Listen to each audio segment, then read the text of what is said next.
The Wyoming sky burned crimson as Jake Sullivan tinkered with the prototype in his garage. A mechanical engineer from Cheyenne, Jake was no stranger to late nights, his hands smeared with grease, his mind racing with equations. At 32, with a scruffy beard and a penchant for old rock vinyl, he was chasing a dream, a portable energy device that could power a small town. The gadget hummed on his workbench, a tangle of wires and glowing circuits. He adjusted a dial, muttering to himself, "Come on, baby, don't blow up this time." Then it happened.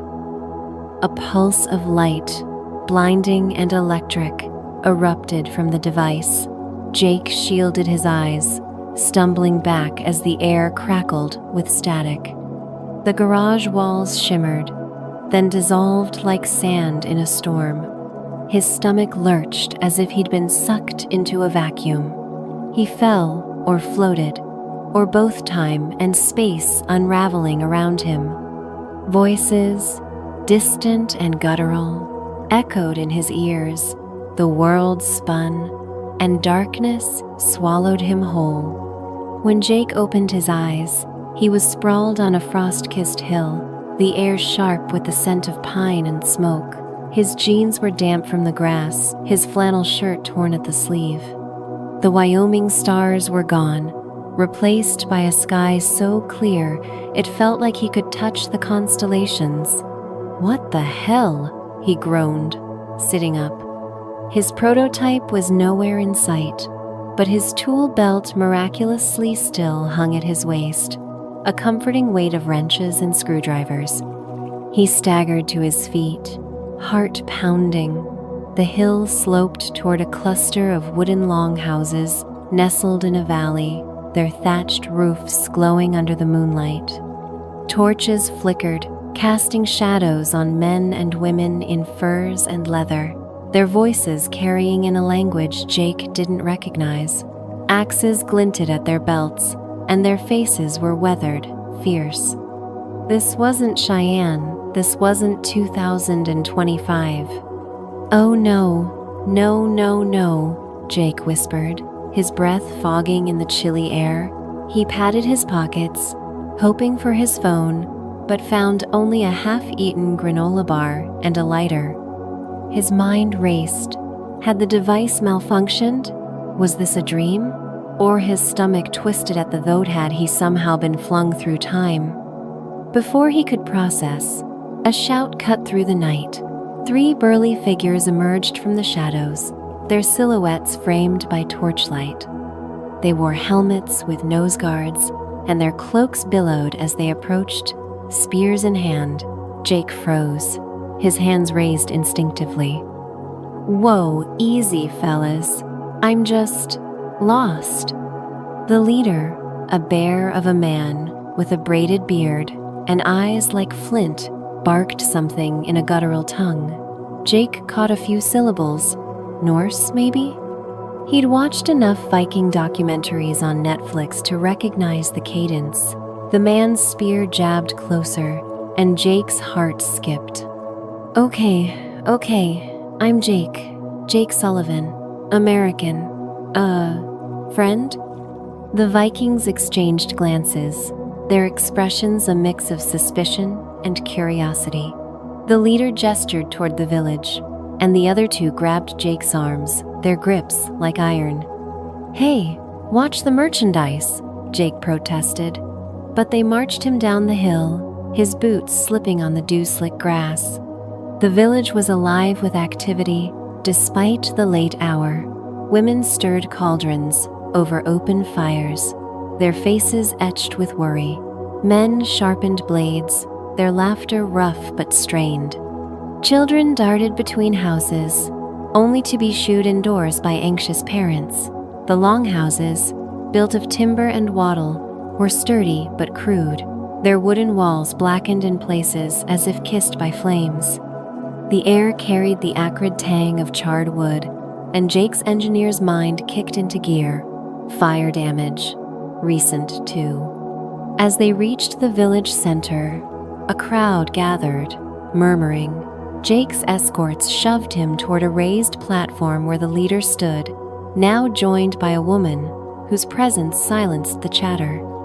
She was tall, her auburn hair woven with silver beads, her green eyes sharp as a hawk's. A wolfskin cloak draped her shoulders, and a bronze amulet gleamed at her throat. She studied Jake, her gaze dissecting him like a blueprint. "Who are you, stranger?" she asked, her voice low and commanding. Her English not English, but somehow Jake understood her, as if the words were translated in his mind carried an accent thick with rolling consonants. Jake blinked, stunned. Jake Sullivan, I'm not from here. Like, really not from here." He gestured vaguely at the sky. "I think I got zapped. From 2025, America. You know, land of burgers and Wi-Fi?" The crowd muttered, some clutching amulets, others gripping weapons. The woman's eyes narrowed. "You speak of sorcery or madness." She stepped closer, her breath warm against the cold night. "I am Astrid, seeress of this clan. If you are a threat, the gods will know, and they do not suffer fools." Jake swallowed, his throat dry. No threat, just a guy who builds stuff. Machines, bridges, you know? He glanced at the scorched longhouses. "Looks like you've got a fire problem. I could help with that." Astrid tilted her head, intrigued despite herself. The leader, introduced as Bjorn, the chieftain, scoffed. "Help? You, a soft-handed outlander? Our homes burn because the gods test us. What can you do against their will?" Jake's engineering instincts flared. He pointed at a nearby longhouse, its roof sagging from fire damage. "Your houses are tinderboxes, wood, thatch, no insulation, one spark, and poof gone. I can show you how to build better. Fire-resistant walls, proper ventilation, stuff we figured out centuries from now." The villagers gasped, some making signs against evil. Bjorn's face darkened. "You claim to know the future? Blasphemy!" But Astrid raised a hand, silencing him. "Speak, Jake Sullivan," she said, her voice a velvet blade. "Prove your worth, or the flames you fear will claim you." Jake's pulse raced, but he saw an opportunity. He knelt, sketching in the dirt with a stick a rough blueprint of a fire-resistant structure, complete with stone foundations and clay plaster. "This," he said, tapping the drawing, "is how you stop fires. I can build a small one, test it. If it works, you listen to me. If it doesn't," he trailed off, not wanting to think about the consequences. Astrid studied the sketch, her fingers brushing the amulet at her throat. "A bold claim," she murmured, "but the gods favor the bold." She turned to Bjorn. "Let him try. One house. If he fails, the pyre awaits." Bjorn grunted, clearly unhappy, but deferring to Astrid's authority. The crowd dispersed, whispering of sorcery and doom. Jake exhaled, his mind already racing with calculations. He had no idea how he'd ended up in 900 AD, but he knew one thing. If he was going to survive, he'd need to build the best damn fireproof house these Vikings had ever seen. As the villagers drifted back to their tasks, Astrid lingered, her eyes locked on Jake. "You are no ordinary man," she said softly, her voice curling like smoke. "The gods sent you here, but for what purpose? Salvation or destruction?" Jake met her gaze, a shiver running down his spine. "Guess we'll find out," he said, forcing a grin. But as he followed his escorts to a makeshift shelter, the weight of her words settled over him. The village was a powder keg, its people haunted by fire and fear, And somewhere, in the shadows of this ancient world, a mystery pulsata rift in time that had brought him here and might not let him go. The morning sun barely pierced the fog that clung to the Viking village, wrapping the longhouses in a ghostly veil. Jake Sullivan stood in the muddy clearing, his tool belt jingling as he surveyed the charred remains of a nearby house. His breath fogged in the crisp air, and his flannel shirt already stained with dirt felt woefully out of place among the furs and leather of the villagers. He'd been given a single chance to prove himself, build a fire-resistant house, or face the wrath of Bjorn, the hulking chieftain, and the pyre that awaited failures. Jake cracked his knuckles, his engineer's mind buzzing. Stone foundations, clay plaster, proper ventilation. Easy, right? Except he was in 900 AD, with no power tools, no Home Depot, and a crowd of Vikings who thought Fireproof was a sorcerer's trick.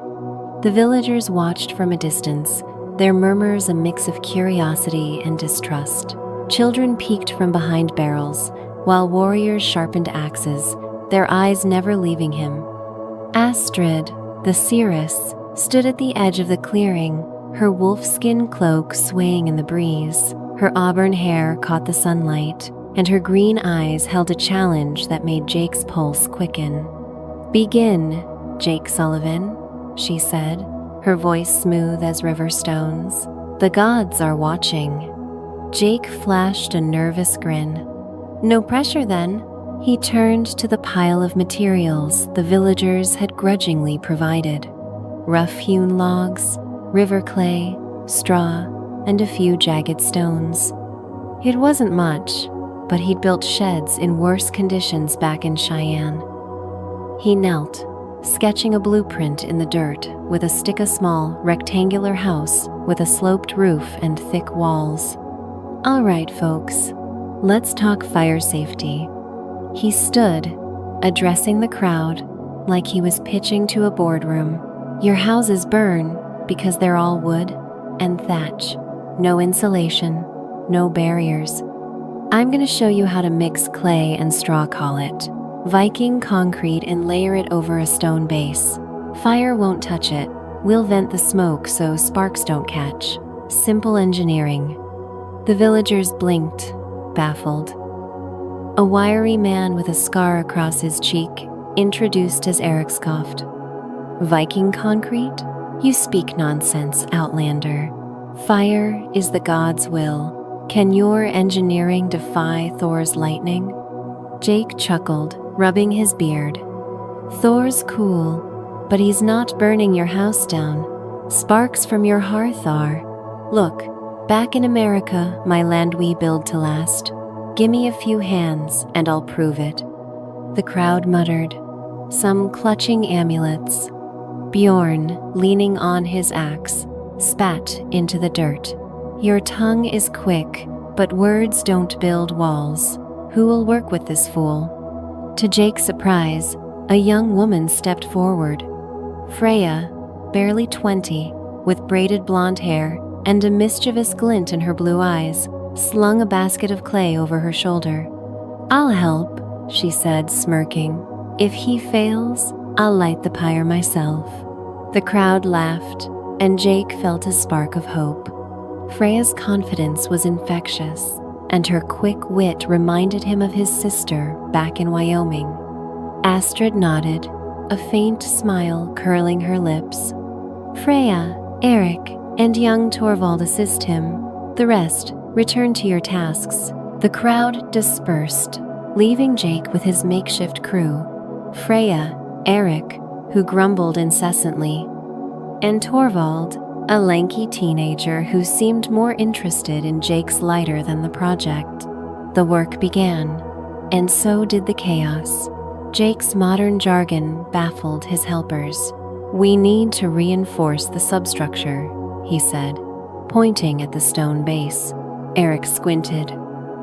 "So, what?" Jake tried again. "The bottom part. Make it strong. Freya giggled, tossing a clump of clay at Torvald. He means the ground bones of the house, fool. When Jake mentioned thermal dynamics, Torvald dropped a rock on his own foot, yelping. Is that a spell? He gasped. Jake groaned, pinching the bridge of his nose. No, kid. It's just how heat moves. Forget it. Mix the clay like I showed you. Freya winked, her hands caked with mud. Your words are strange, Jake, but they dance. Keep talking.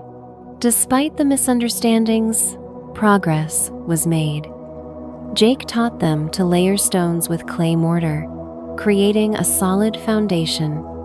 He showed Freya how to mix straw and clay into a crude plaster, her laughter ringing as she smeared it on Torvald's arm. Eric, though skeptical, proved a tireless worker, hauling logs with brute strength. By noon, the base was set, and Jake felt a flicker of pride. This might actually work. But trouble brewed. As the sun climbed, a group of warriors, loyal to Bjorn, lounged nearby, heckling. Outlander thinks he's a god, one shouted, tossing a pebble that narrowly missed Jake's head. When his house burns, we'll roast him on it.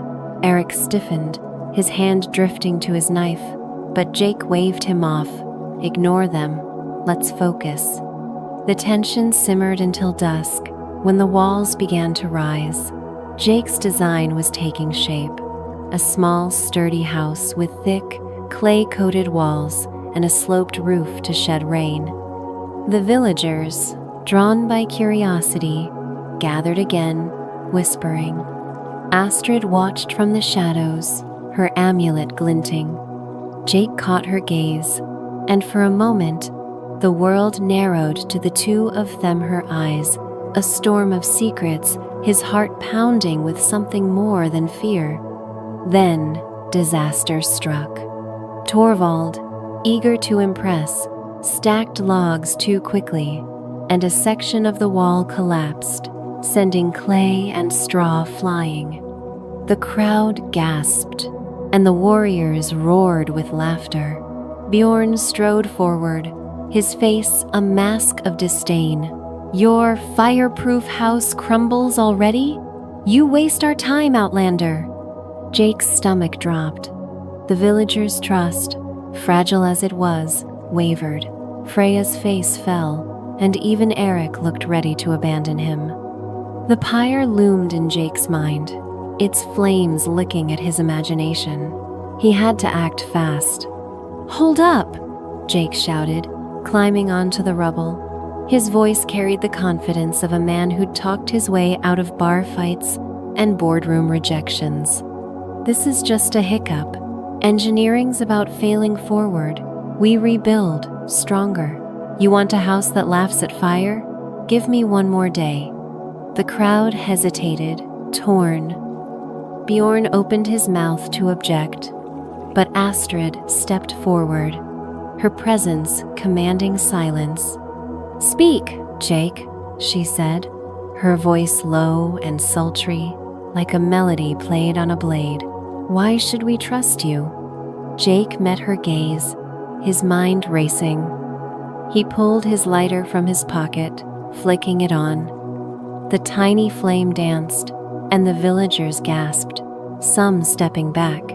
This is fire, tamed, he said, holding it high. I know fire. I know how to fight it. Let me finish this house, and I'll show you fire won't touch it.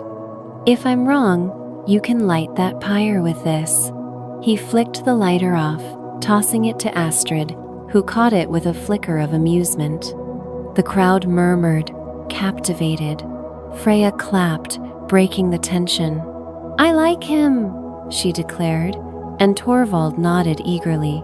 Even Eric grunted in reluctant approval. Bjorn's scowl deepened, but he said nothing. Astrid turned the lighter in her hands, her eyes never leaving Jake's. One day, she said, prove your fire can be tamed. The villagers dispersed, and Jake's crew set to work with renewed vigor. Freya teased him as they rebuilt the wall, her fingers brushing his arm as she handed him clay. "You're mad, Jake, but a good mad," she said, her smile warm. Eric, softening, showed Jake how to carve runes into the doorframe for luck. Torvald, inspired, worked twice as fast, his fear replaced by awe. By nightfall, the house stood complete, a modest but solid structure, its clay walls gleaming under the torchlight. Jake stepped back, wiping sweat from his brow. It wasn't perfect, but it was his. The villagers gathered, their skepticism tempered by curiosity. Bjorn loomed, his axe glinting, but Astrid's presence kept him in check. "Now what?" Freya asked, her eyes bright with anticipation. Jake grinned, his heart pounding with the thrill of the gamble. "Now we test it." He grabbed a torch from a nearby warrior, ignoring the man's protest. "Let's see if this baby can take the heat." He approached the house, the crowd holding its breath. The torch's flames crackled, hungry and wild. Jake's hand trembled, but he thought of Cheyenne, of his garage, of the life he'd left behind. This was his shot, not just to survive, but to prove he belonged, even in this strange, ancient world. He thrust the torch against the wall, and the flames roared, licking the clay.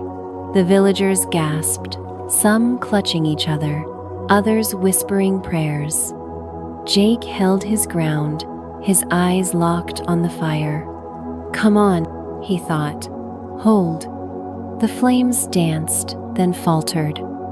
The clay wall stood firm, unscorched, the fire dying against it.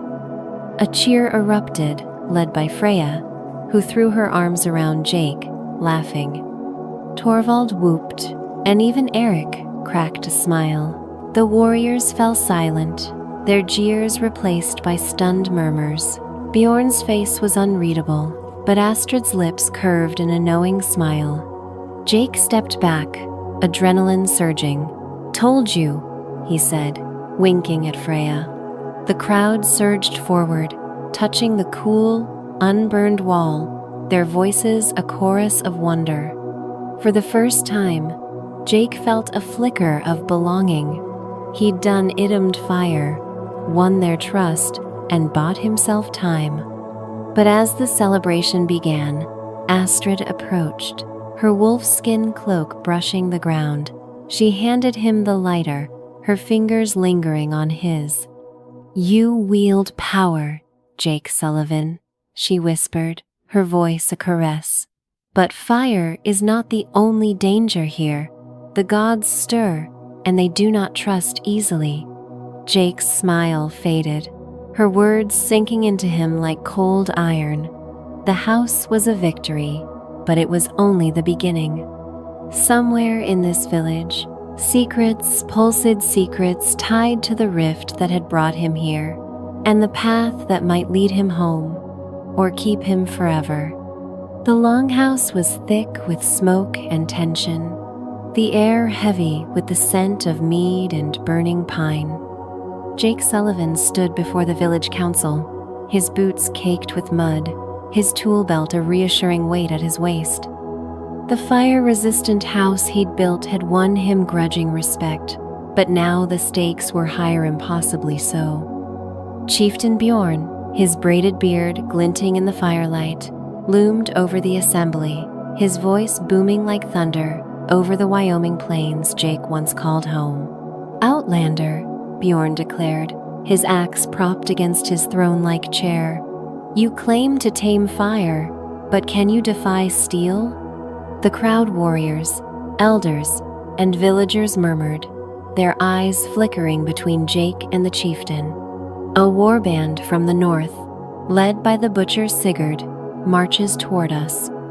They burn, they pillage, they leave no soul alive. Our walls are weak, our numbers few. You will build a fortress, impregnable, In 5 days. If you succeed, you are one of us. If you fail, he paused, a cruel smile curling his lips.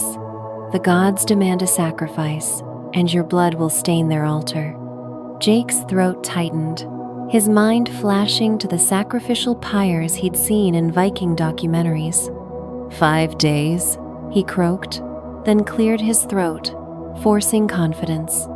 That's a tight deadline, big guy. What's the budget? Got any cranes? Bulldozers?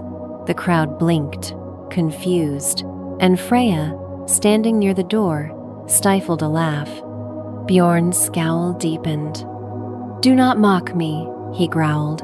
You have the village's hands and resources. Fail, and the flames will claim you before Sigurd's blades do. Astrid, the seeress, rose from her seat, her wolfskin cloak trailing like a shadow. Her green eyes locked onto Jake's, stirring a heat in his chest that had nothing to do with the fire. The gods have sent you, Jake Sullivan, she said, her voice a sultry whisper that silenced the room. But their gifts come with trials. Build this fortress, and you may yet unravel the threads of your fate. Jake swallowed, her words wrapping around him like a spell.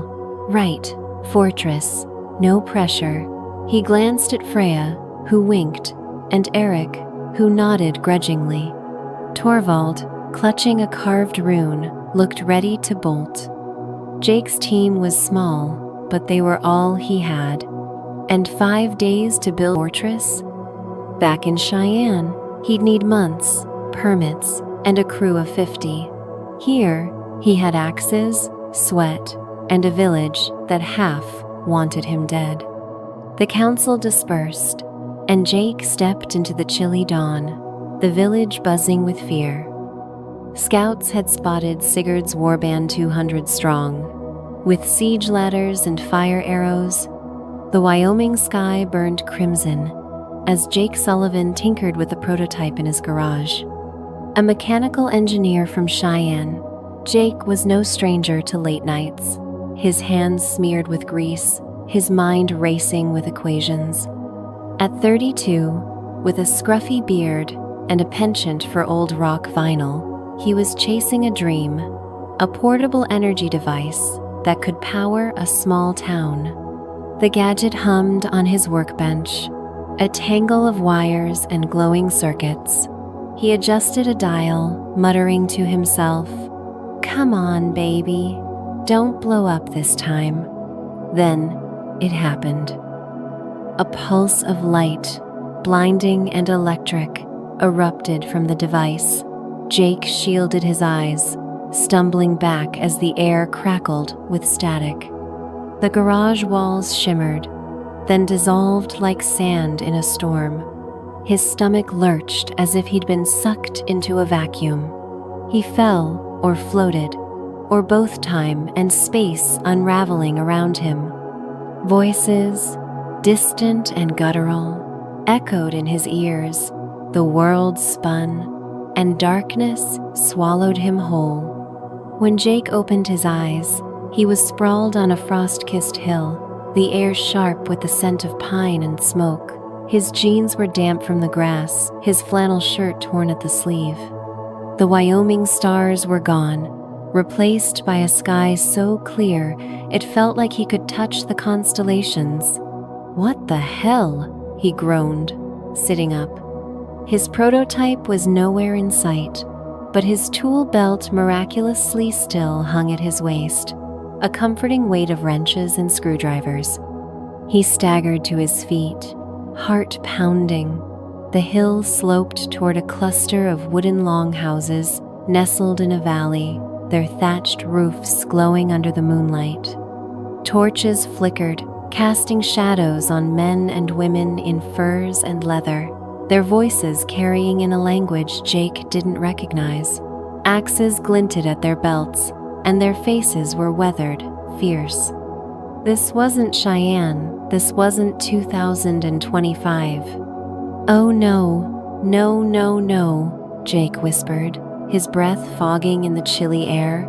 He patted his pockets, hoping for his phone, but found only a half-eaten granola bar and a lighter. His mind raced. Had the device malfunctioned? Was this a dream? Or his stomach twisted at the thought had he somehow been flung through time? Before he could process, a shout cut through the night. 3 burly figures emerged from the shadows, their silhouettes framed by torchlight. They wore helmets with nose guards, and their cloaks billowed as they approached, spears in hand. Jake froze, his hands raised instinctively. "Whoa, easy, fellas. I'm just lost." The leader, a bear of a man with a braided beard and eyes like flint, barked something in a guttural tongue. Jake caught a few syllables. Norse, maybe? He'd watched enough Viking documentaries on Netflix to recognize the cadence. The man's spear jabbed closer, and Jake's heart skipped. Okay, I'm Jake Sullivan, American. Friend?" The Vikings exchanged glances, their expressions a mix of suspicion and curiosity. The leader gestured toward the village, and the other 2 grabbed Jake's arms, their grips like iron. "Hey, watch the merchandise," Jake protested, but they marched him down the hill, his boots slipping on the dew-slick grass. The village was alive with activity, despite the late hour. Women stirred cauldrons over open fires, their faces etched with worry. Men sharpened blades, their laughter rough but strained. Children darted between houses, only to be shooed indoors by anxious parents. The longhouses, built of timber and wattle, were sturdy but crude, their wooden walls blackened in places as if kissed by flames. The air carried the acrid tang of charred wood, and Jake's engineer's mind kicked into gear. Fire damage, recent too. As they reached the village center, a crowd gathered, murmuring. Jake's escorts shoved him toward a raised platform where the leader stood, now joined by a woman whose presence silenced the chatter. She was tall, her auburn hair woven with silver beads, her green eyes sharp as a hawk's. A wolfskin cloak draped her shoulders, and a bronze amulet gleamed at her throat. She studied Jake, her gaze dissecting him like a blueprint. "Who are you, stranger?" she asked, her voice low and commanding. Her English not English, but somehow Jake understood her, as if the words were translated in his mind carried an accent thick with rolling consonants. Jake blinked, stunned. Jake Sullivan, I'm not from here. Like, really not from here." He gestured vaguely at the sky. "I think I got zapped. From 2025, America. You know, land of burgers and Wi-Fi?" The crowd muttered, some clutching amulets, others gripping weapons. The woman's eyes narrowed. "You speak of sorcery or madness." She stepped closer, her breath warm against the cold night. "I am Astrid, seeress of this clan. If you are a threat, the gods will know, and they do not suffer fools." Jake swallowed, his throat dry. No threat, just a guy who builds stuff, machines, bridges, you know? He glanced at the scorched longhouses. Jake's traps triggered logs crushing, pits swallowing. The villagers fought like demons, inspired by the fortress's strength. But Sigurd's numbers pressed, and the gate groaned under a battering ram. Gunnar, seizing the chaos, turned traitor, opening a side gate for the enemy. "Traitor!" Freya screamed, tackling Gunnar. Jake joined her, wrestling the warrior down as Eric sealed the breach. The gate splintered, and Sigurd's elite stormed in. Jake's heart sank. This was it. But Astrid's chant peaked, and a gust of wind, unnatural and fierce, swept the courtyard, extinguishing enemy torches. The villagers rallied, driving Sigurd's men back. Jake, Freya, and Eric fought side by side, their blades and fists ablur. As the sun set, Sigurd retreated, his warband broken. The fortress stood, scarred but unbowed. The village erupted in cheers, Freya throwing her arms around Jake, her kiss fierce and fleeting. Eric clapped his shoulder, and Torvald whooped, waving a torch. Bjorn, bloodied but alive, nodded. "You are no outlander," he said. "You are one of us." Jake exhaled, relief flooding him. The fortress had saved the village, his gamble paid off. But as the celebration began, Astrid drew him aside, her eyes stormy. "You've won this day," she whispered, her fingers brushing his amulet. "But the gods are not done. A portal stirs, hidden in the hills. It brought you here, and it may take you back to your 2025, or it may claim you forever." Jake's heart raced, her words a hook in his soul. The fortress was his triumph, but a new choice loomed. Stay in this world, with its fire and fury, or chase a way home, through a portal that might be his salvation or his doom. The Viking village glowed under a twilight sky, its long houses bathed in the amber light of victory. The fortress, scarred but standing, loomed like a defiant fist against the horizon. Jake Sullivan leaned against its clay-coated wall, his flannel shirt torn, his hands still gritty with dirt and blood. The battle against Sigurd's warband had been won, the village saved, and Jake, once an outlander from Cheyenne, Wyoming, was now a hero. Warriors clapped his shoulder, children offered him carved runes, and Freya, her blonde braids loose and wild, had kissed him fiercely in the heat of celebration, her lips tasting of mead and defiance. Yet, as the village feasted, a restlessness gnawed at Jake's core. Astrid's words echoed in his mind. "A portal stirs, hidden in the hills.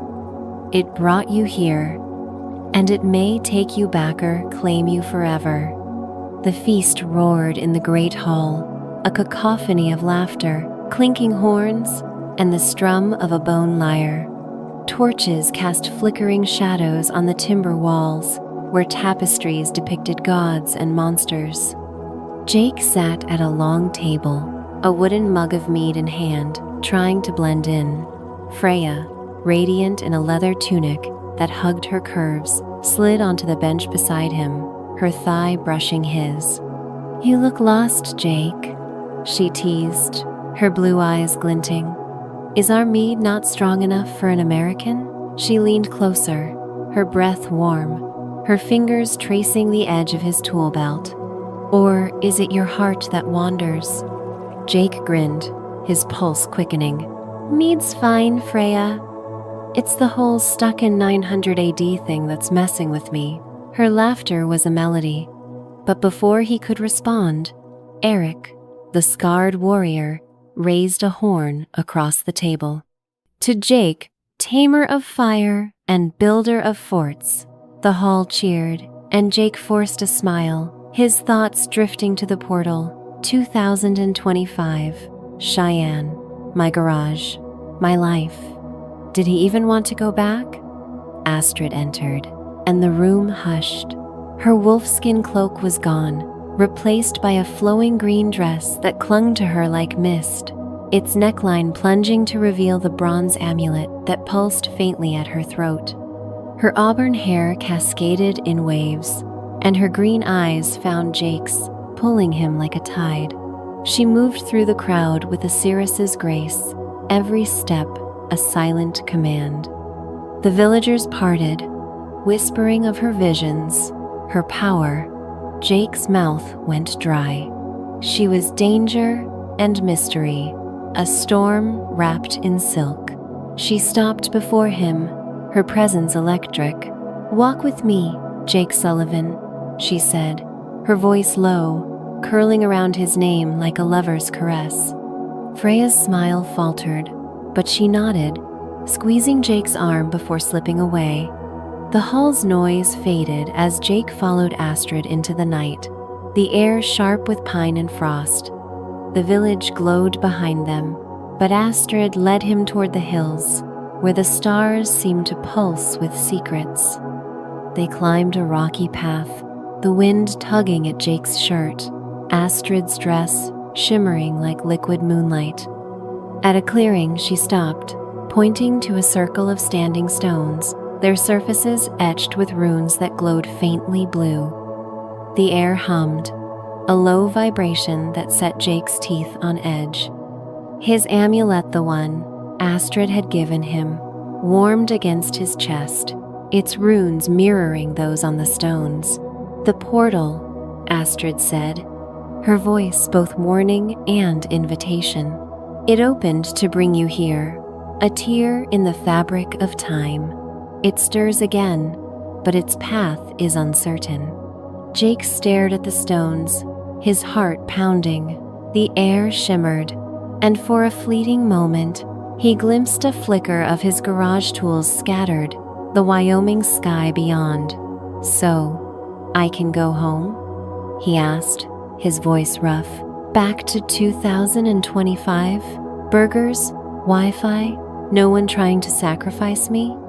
Astrid's lips curved, but her eyes were shadowed. "Perhaps. The portal is a gift of the gods, but their gifts are double-edged.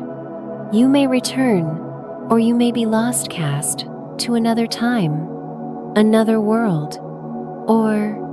She stepped closer, her fingers brushing his jaw, her touch sending sparks through him. "You may stay. You are no longer an outlander, Jake. This village breathes because of you. I see it in the flames, in the runes. You could be more than a builder. You could be a legend." Her words sank into him, heavy with possibility. Jake's mind raced. The village had become a home, its people Freya's fire, Eric's loyalty, Torvald's Awea family. Astrid's gaze held promises he couldn't name, her closeness a temptation that made his blood sing. But 2025 called too. His sister in Cheyenne, his half-finished prototype, a world where he wasn't a stranger. The portal's hum grew louder, the stone's glow pulsing like a heartbeat. Before he could speak, a shout shattered the night. Torvald sprinted up the path, his face pale. "Jake, Bjorn's men, they've found Gunnar.